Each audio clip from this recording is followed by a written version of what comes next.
गुरु भगवान की जय, श्री कृष्ण की जय, माँ पीताम्बरा की जय। एक बार फिर आचार्य महेश शर्मा आपका अपने इस चैनल पर स्वागत करता है। साधकों, मैं आशा करता हूँ कि आप भगवान श्री कृष्ण की कृपा से अपने घर में कुशल पूर्वक होंगे। साधकों, आज काफ़ी दिन बाद वीडियो बनाने का मन करा है,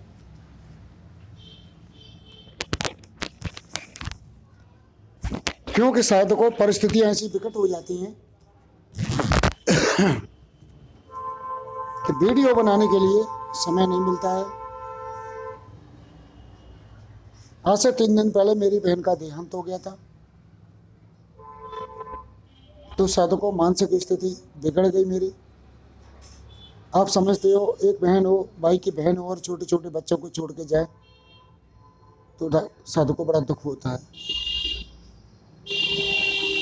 लेकिन साधकों जो कहते हैं वही होता है, वही होए राम रचना का, को कर तर्क बड़ा वैसा का। इस दुनिया में जो आया है उसे जाना है, कोई आगे जाएगा कोई पीछे जाएगा, रहना कोई नहीं है साधकों। और जिसका समय है उसे साधकों जाना पड़ेगा यहाँ से। लेकिन कष्ट तो साधकों होता ही है, आप जानते हो। तो साधकों आज भारी मन के द्वारा मैं आपको ये वीडियो बना के दे रहा हूँ।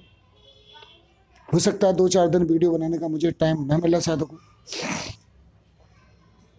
तो साधकों इस वीडियो के माध्यम से मैं चंद्र नीरय साधना आपको बताने जा रहा हूँ। इस साधना को बताने से पहले साधकों आपको कुछ बताना चाहता हूँ। देखो साधकों, मैंने लोग साधक साधना कर रहे हैं और हताश हो जाते हैं और उनको साधना सिद्ध नहीं हो रही है। तो मैंने एक वीडियो डाला था, मैंने उसके द्वारा साधकों से कहा था कि साधकों आप मेरे पास आ जाइए, मंत्रों में कुछ फेरबदल करने हैं और कुछ जो कमियां हैं वो कमियां आपकी दूर करनी है। तो कुछ ही साधकों ने मैसेज किया है कि गुरुजी हम फलानी तारीख को आ रहे हैं, बाकी सब चुप्पी लगा के बैठ गए। अब साधकों इस दुनिया में पाने के लिए कुछ तो खोना पड़ेगा। आप ये या मैं ये सोचूं कि बगैर खोए इस दुनिया में कुछ मिल जाए, तो साधकों इस दुनिया में कभी कुछ मिलने वाला नहीं है। मैं मानता हूं साधकों कि बगैर पैसे के कुछ नहीं होता इस दुनिया में। मैं जानता हूं कि पैसे की कमी हो सकती है साधकों के पास, और कोई ठंड भी थी, ठंड की वजह से भी साधक नहीं आ रहे। तो साधकों ऐसी कोई बात नहीं है। अब ठंड कम हो गई है, एक कंबल भी ले आओगे तो भी आपकी ठंड रुक जाएगी और आप आगे 1 घंटे बाद मेरे पास यहाँ से जा भी सकते हैं। तो साधकों करना आप ही को पड़ेगा। आप ये सोचो कि कोई करके देगा या भगवान करके देगा, कभी करके नहीं देगा। कर्मेंडे वासुदेवा माँ फलेषु कदाचित ही, अर्जुन कर्म में फल छिपा है। साधकों कुछ लोगों को पूर्व जन्म के प्रारब्धों के अनुसार जल्दी फल मिल जाते हैं, सफलता मिल जाती है जीवन में उन्हें, और कुछ लोगों के प्रारब्ध पूरे जीवन में होते हैं तो उन्हें सफलता नहीं मिल पाती, उन्हें अपना कर्म अधिक करना पड़ता है। दूसरी बात साधकों, यहाँ हमें जो जीवन मिलता है, मनुष्य जीवन मिलता है, और मनुष्य जीवन में भी जो काया ये शरीर मिलता है, हमें किस वर्ग में ये शरीर मिला है ये हमारे कर्मों पर डिपेंड करता है, और किस रूप में मिला है ये भी कर्मों पर डिपेंड करता है साधकों, पूर्व जन्म के पे। हम जानते हैं साधकों हम गरीब हैं, पैसा नहीं हमारे पास। अगर साधकों हमारे अच्छे ऐसे ही अच्छे कर्म होते तो किसी अमीर के यहाँ जन्म लेते। तो कर्म तो हमारे खराब है ही साधकों, इसमें कोई दो राय नहीं है। अगर कर्म अच्छे होते तो किसी हम करोड़पति या अमीर के यहाँ या मध्यम क्लास वाले के यहाँ जन्म ले लेते तो अपना चलता रहता, कोई दुख नहीं है। लेकिन नहीं मिला जन्म, क्योंकि हमारे पूरे जन्म के प्रारब्ध कुछ ऐसे थे। तो साधकों ये चीज आप सोचो इस चीज को कि हमारे प्रारब्ध खराब हैं। आप जो साधना करते हो साधकों वो तुम्हारे कुछ प्रारब्धों में भी चली जाती है।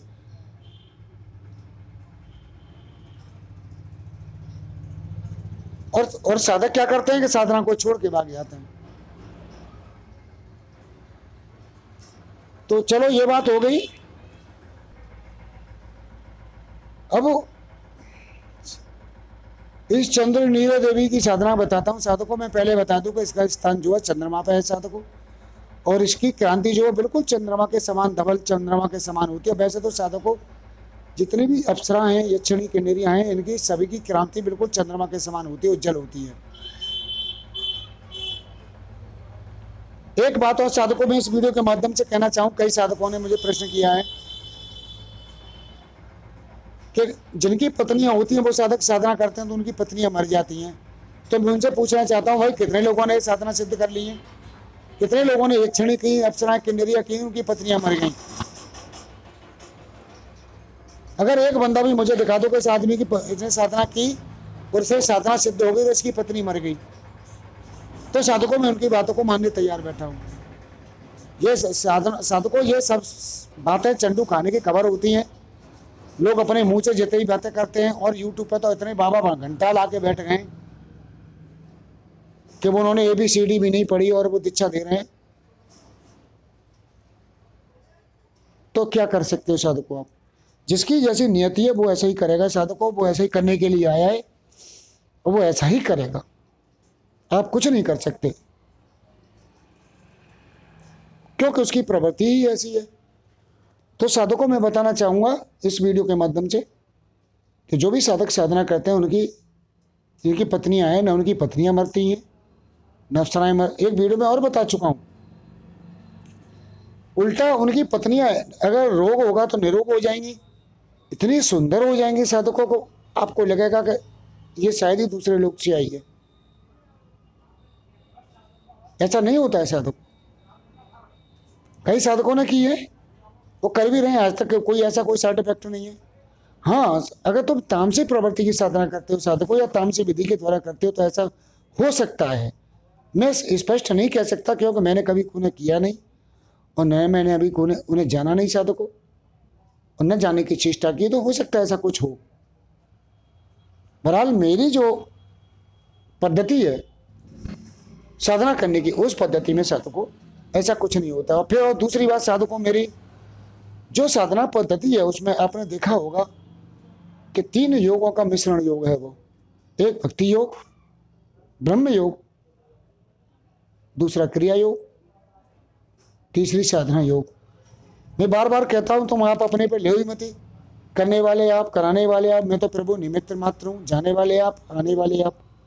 तो आपको दोष लगेगा ही नहीं। जब आपको दोष लगेगा ही नहीं तो फिर इस स्थिति पैदा कहाँ होंगी? और वहां आप वज्रबट्टू की तरह बन के बैठ जाओगे कि मैं कर रहा हूं, तो साधकों दोष का परिणाम तो आपको भोगना पड़ेगा। लेकिन ये नहीं है कि उनकी पत्नियां मर जाएं।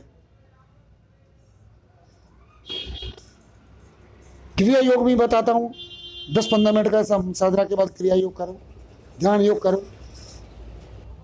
तो चलो साधकों में चंद्र नीरे के साधना के बारे में बता दूं साधकों।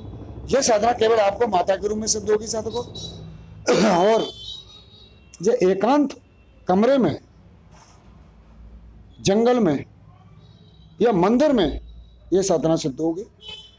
यह साधक स्वयं चयन करे, इन चीजों के लिए मुझे फोन ना करे, और 1 लाख मंत्र जप से करने के बाद इसका दशांश हवन करना है साधकों। 10,000 मंत्रों का हवन करना है पंचामृत के द्वारा। अब पंचामृत का मैं किसी वीडियो के माध्यम से दोबारा बता दूंगा। अब दशांश हवन में भी एक तुम आपको स्थिति बता दूं, मैंने पहले एक वीडियो के माध्यम से बता चुका हूं, लेकिन साधक शायद पीछे जाना नहीं चाहते हैं। वो तो पेड़ पर ही ऊपर है, ऊपर जो डालियों पर घूमते हैं, जड़ की तरफ कोई जाना नहीं चाहता। चलो मैं इसे बता दे रहा हूँ। देखो साधकों, आपको किसी का दशांश हवन करना है, जैसे 1 लाख का दशांश हवन हो गया, 10,000 आहुति हो गई। यदि आप 10,000 मंत्र और जप लेते हैं तो उसकी दशांश हवन हो गई, आहुति हो गई कितनी 100। तो आप 10,000 1 लाख का मंत्र जपें, 1 लाख के फिर 10,000 और जप लें, तो उसकी 10,000 जपने, सॉरी हाँ 10,000 जप लेंगे तो फिर उसकी 1,000 आहुति देनी पड़ेगी आपको। तो 1,000 आहुति देने पर साधकों आपको जो है समय भी कम लगेगा, सामग्री भी कम लगेगी। तो ये दशांश हवन का एक नियम है जिसे आप फॉलो कर सकते हो। तो इस साधना के बारे में बता रहा हूँ आपको। ये आप जो है ऐसे उत्तर की ओर मुँह करके करें साधकों, बाकी रूम में स्वीकार करें इसे, और बाकी जो प्रक्रिया हैं वही प्रक्रिया, मंत्र उत्कीर्ण वगैरह आदि करके ये कर लीजिए। और 10,000 रोज जब मंत्र जप के 10 दिन में से पूरी कर सकते हैं आप।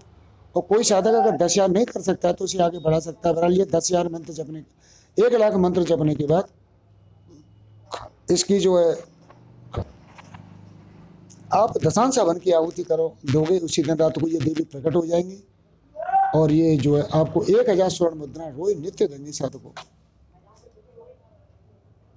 ये साधकों साधना आती गोपनीयता में नहीं बताना चाह रहा था, लेकिन साधक नहीं कर पा रहे हैं, इसीलिए मैंने साधना के बारे में साधकों आपको बता दिया है। तो साधकों इसमें सफ़ेद कम्बल या पीला कम्बल मिल जाए, नीला कम्बल हो आसन का, सफ़ेद वस्त्रों का प्रयोग करना है, सफ़ेद फूलों का प्रयोग करना है, सफ़ेद भोग देना है इनको। देखो साधकों खाने कोई नहीं आता है, लेकिन भाव होता है, वो भाव बनाए रखें आप। और जब सिद्धि मिल जाती है तो खा भी लेती हैं। कई साधकों के मैंने साधना के समय ऐसे अनुभव आए कि उनका प्रसाद जो है गायब हो गया, जो प्रसाद रख रहे हैं वो गायब हो गया। अनवी परी की साधना में क्या होता है, प्रसाद गायब हो जाता है, कई साधकों की साधना हो गया, लेकिन वो आगे तुनक में छोड़ भाजे, क्योंकि उनके पूरे छोड़ क्यों भागे कि उनके पूरी उनके संस्कार उनके माथे पर बैठे उन्हें भगा रहे हैं कि भाग, क्योंकि अगर वो ये सिद्धि कर लेंगे तो उनके धन संपत्ति आ जाएगी, तो उनके कष्ट कौन भोगेगा, मैं या आप? नहीं, उन्हें ये भोगने, इसलिए प्रारब्ध उनका पीछा नहीं छोड़ता, उनको भगा देता है। लेकिन साधक को उस वक्त कठोर व्रत रखते हुए साधना करनी पड़ती है। साधक को निर्विचार और निर्विकार होकर पूर्ण समर्पण भाव से, और जितने भी ये जो है साधना काल में विघ्न आते हैं उन विघ्नों को सहन करना पड़ता है साधक को। गर्मी, सर्दी, ताप, कलेश, भय, लड़ाई झगड़े, ये सहन करना पड़ता है साधक को। और ये सहन होता है जिसका माइंड जो बुद्धि और विवेक स्थिर होता है, जो शांति प्रिय हो जाते हैं साधना काल में, उन्हीं को साधना सिद्ध होती है और वही इस बात को सहन कर लेते हैं साधकों। तो साधकों इस साधना में इतना ही, वीडियो बड़ा होता जा रहा है, डाउनलोड में बड़ी परेशानी होती है, मोबाइल हमारा ख़राब है साधकों, लैपटॉप हम चलाना नहीं जानते हैं, लैपटॉप रखा है भाई 4-5 साल हो गए, नया मंगाया था, और ये मोबाइल हैंग होता है, पैसा है नहीं हमारे पास जो नया मोबाइल ले लें, इसलिए साधकों छोटे छोटे वीडियो बना बना के डालेंगे आपके लिए। अगली वीडियो में फिर आपसे मिलेंगे, जब तक के लिए हरे कृष्णा हरे कृष्णा हरे कृष्णा साधकों। और ये वीडियो कैसा लगा आप मुझे साधकों कमेंट करके अवश्य बताएं। जब तक के लिए जय श्री राम।